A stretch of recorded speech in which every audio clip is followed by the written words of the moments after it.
Well, Nick, they tell me this is the door to furniture restoration.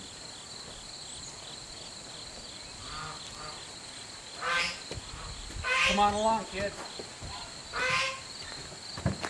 Good morning. Tim Jon here, and we're speaking with Nick Greer, who I'm told is the man on furniture restoration. First of all, what's the name of the business? And you have a website, and we're in your barn that's been refurbished. Yes, I'm in Purcellville. The name of the business is Nick Greer, Antique Conservator, and we've been in business for 35 years now. Wow. Started in Round Hill, and was there for a couple of years, but we moved down here. This place seemed great for a business. We had 12 outbuildings and lots of room to expand, so we've been here for all that time. And about 17 people work in this structure all over the place, spread out, but we're looking at one specific piece here for this portion of our show. What is this? What are we doing here with this? Okay, this is a nice, small, antique mahogany bow front chest. It's English. You can tell from the dovetailing, these smaller dovetails usually reflect an English dovetail, as does the construction of the drawer. And about how old is this piece? This is about 1800 to say 1820. Belongs to a customer in Washington. Most of our work is in the Washington area. A lot of Northern Virginia, Middleburg, McLean, Bethesda, that whole area. And why'd they bring it in here? Okay, this one, the legs were broken, the veneers were lifted, the trim on the drawers were missing or loose.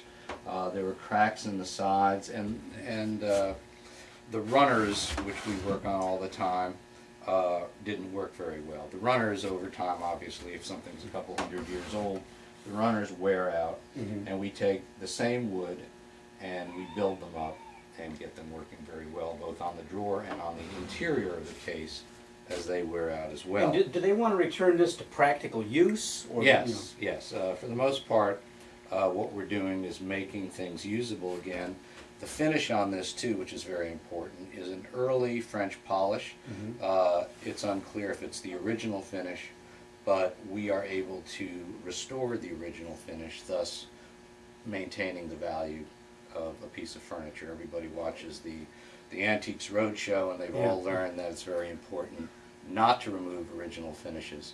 So we keep it authentic. We always keep it authentic, though it is okay to clean original finishes, touch them up, obviously do the repairs that are needed, and then we can, using a French polish that is appropriate to the era of the piece and the country, we can French polish it again, as cabinet makers did in the 18th century, and bring back the luster, the beauty, and make it look presentable again. And this is just one piece out of one specific time period. I mean, this thing's going on 200 years old. Exactly, and it'll be perfectly functional when the customer gets it back. We even take the locks out, we clean them, we open them up. We make keys from old keys. We have hundreds of keys here, so that not only does the case work, but the locks work. And it's always nice to put an old key in the drawer, maybe hang a tassel. It just gives it that little bit of extra pizzazz that people like. You know, I think I told you earlier, I did a little bit of furniture restoration when I was a kid. If I would try something like this at home with a piece of this value, what would happen? Well, how much trouble would I get into? You'd probably ruin it. You don't want to refinish it, for one. You have to know how to clean a piece of furniture. And for people who are listening to this, vinegar is the best cleaner. It will not hurt an old finish. It can be applied with a rag or very fine steel wool, let dry, wipe off, and re-wax. It won't hurt anything. Do not use pledge. Do not use liquid gold. Do not use brie wax that has toluene in it. Too much toluene.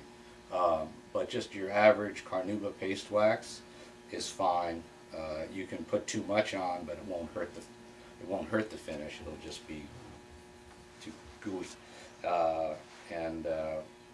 But that's it. The trick to these projects is knowing how to approach them in terms of the cleaning and how to French polish and bring it back. And about how much time do you put into, say, this particular piece? This piece will probably take approximately a week, say 40 hours, give or take a few hours. And when we pick things up, having done it for so long, I can look at a piece and get a sense of how long it will take, and then I can give the customer, an estimate, which we always stick to. If we find something drastically wrong that we didn't notice at the residence, we'll call them back. But for the most part, 99% of the time, we can give a fair estimate upon seeing the piece at the customer's residence. So if you're going to try this at home, you have to have, first of all, the knowledge, the tools, everything else. But just incredible that there's this specific plan for the, like I say, this specific piece, particular time period. Right. It's just amazing. And your French polishes vary based on country and era.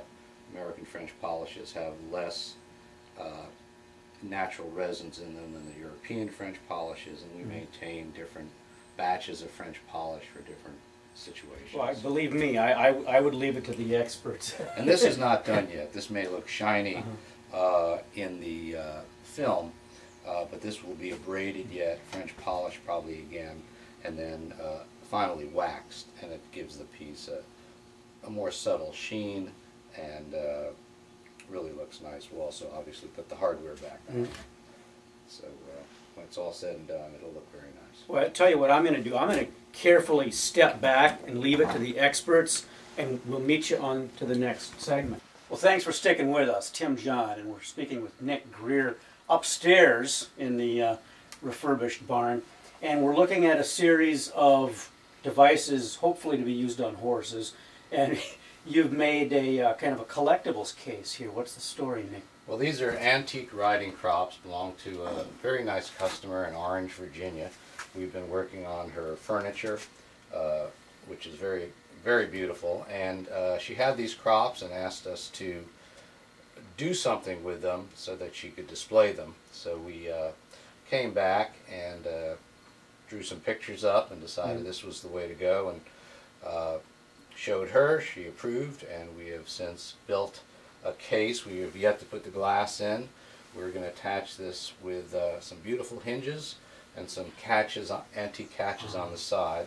This is some antique walnut, which we are French polishing, and eventually this will hang on the wall of her new home. She's moving to another farm near Orange. So we build a lot of furniture. This is a sort of an odd thing. We do mostly tables, chairs, sideboards, things of that nature, but we're happy to custom make most anything that people desire. No, I know just enough about wood and woodworking to get myself in real deep trouble, but what are the characteristics of walnut? I mean, all I know is that I like it. Well, walnut has a very rich color. She had asked this to be a little darker than your traditional walnut. That is, walnut is not quite this dark in reality. When you buy walnut in a furniture store, they always darken it up because people expect that. She wanted more of a deeper, richer color, which goes really well with the fabric on the back. Sure. And it's just a beautiful wood. Walnut's also one of the woods that actually oxidizes lighter with age, whereas other woods like cherry, poplar, maple get darker with age. So walnut's one of those strange woods. It almost looks like butternut after, say, 100 years, and walnut gets very light, and people mistake walnut as a result for bleached mahogany and other woods. You know, and you hear Nick mentions the 100 years, and you have to realize when you're working with these pieces, you're dealing with centuries of time in increments. That's true, and it's really fun to think of the history of a period that a piece of furniture has come from. And the future as well. And what was going on in the world, and because it's all reflected in the furniture. And we're going to show you some miniatures that Nick did earlier as well, so stay tuned. These are my miniatures that I made in the early 70s to display my work.